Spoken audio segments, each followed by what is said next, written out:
Hello and welcome to the chesscreator.com YouTube video channel.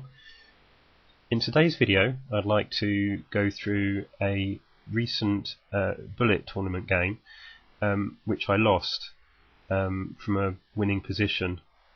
My opponent was rated well over 350 points higher than me, and I just wanted to go through the game really to analyse it in the cold light of day to see where I went wrong. So it's quite an unusual opening, I guess, bird's opening, and I decided to play the From's Gambit, which my opponent accepted, and so we get to this position. And to be honest, this is pretty much where my knowledge of the From's Gambit ends. I remember reading about it a long time ago, very briefly, and I really started with the premise of trying to cause as much pressure to white to really not allow him to get into the classic bird's formation, and instead of that my rough plan was to castle queen side, get both my rooks lined up on the king side, and really go for an all-out attack. So the game continued, and I play bishop g4, intending to exchange my light square bishop for the knights.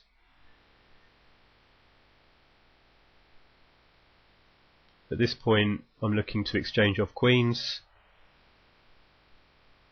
which I do, and I play knight c3 intending to castle, knight c6 intending to castle. White castles, and I castle long. Now at this point I'm not unhappy with the position. I have my dark square bishop pointing at g6. I'm actually ahead in development, and I think I've got compensation for the pawn sacrifice. So white plays c3. I'm not really sure why. He has some spectator pieces here. I centralise my rook onto the e file, threatening the bishop. White defends, and I develop my last piece. So at this point black is pretty well developed, and if you compare that to white's position, he has his queen side still to be developed, whereas I have my rooks, my heavy pieces, over on the king side ready to attack. So the game continues with d4, and I decide to go all out for attack and launch a hack attack on the h file with h5. My opponent plays bishop g5, which I ignore, which is a little bit of a blunder, but I spot a way I can recover afterwards. So white captures. I play my knight temporarily over to the h file, intending to play f6 followed by g5 to renew the pressure. White perhaps spots this primitive attempt to trap the bishop and moves the bishop out, which I then drive back. And once again, if we look at the position, white has spent quite a lot of time moving these pieces around, and still has unconnected rooks, and still has this piece, this knight, undeveloped. So again, I'm not unhappy with this position for a bullet game. I then capture the pawn. I notice that I've got two pieces attacking f4 versus just one piece defending, so again I can rip open the king position, which I proceed to do, and I give check. And at this point I'm pretty happy with the position.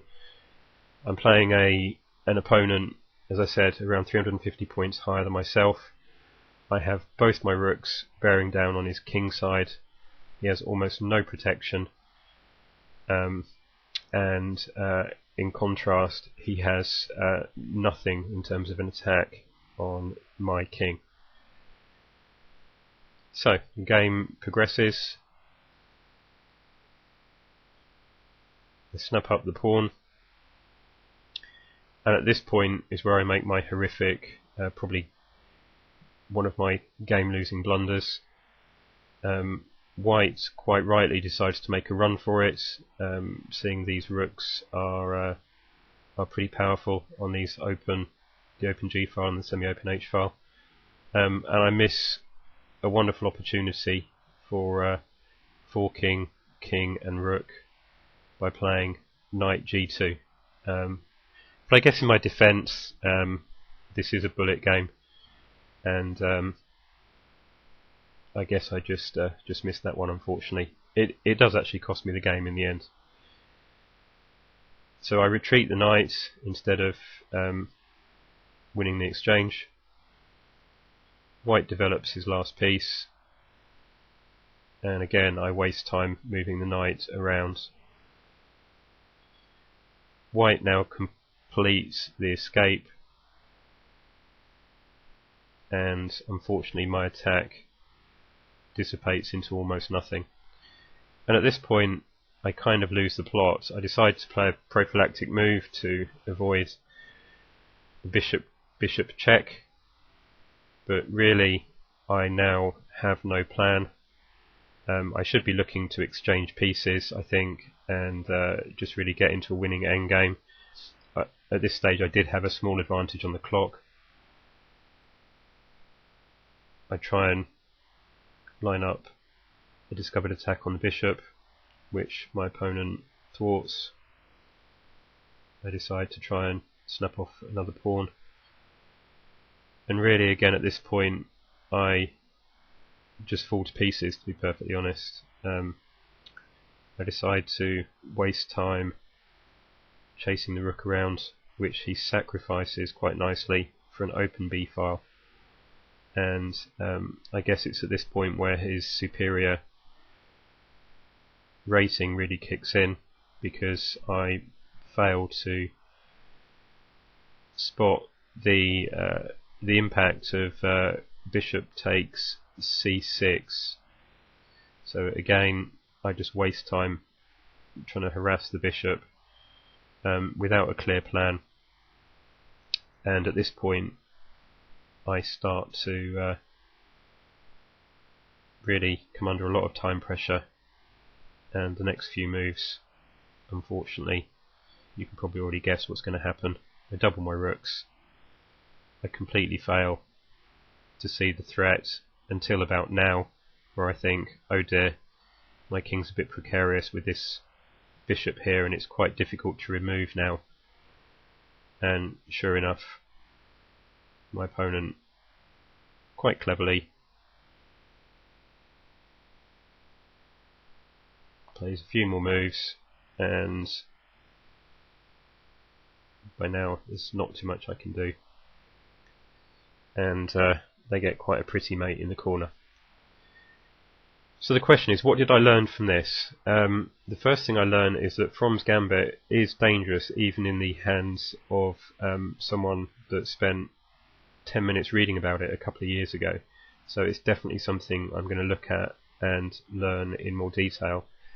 The second thing is, when ahead in a game, any game, whether it be blitz or longer time controls, I think when I get a winning position, maybe if I go a piece up or if I've just checked the enemy king, I really need to just breathe and look at the position, even if it's for 3 or 4 seconds. If I'd have done that in this game, I would have won it, and I would have beaten an opponent 350 points higher than myself.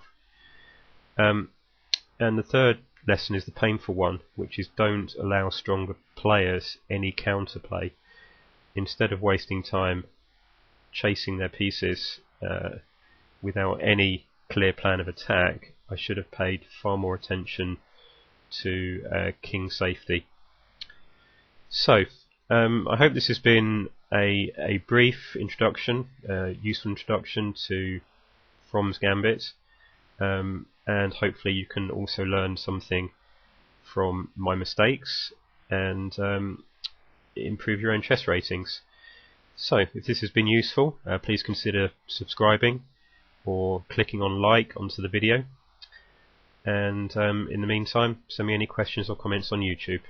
Thanks very much.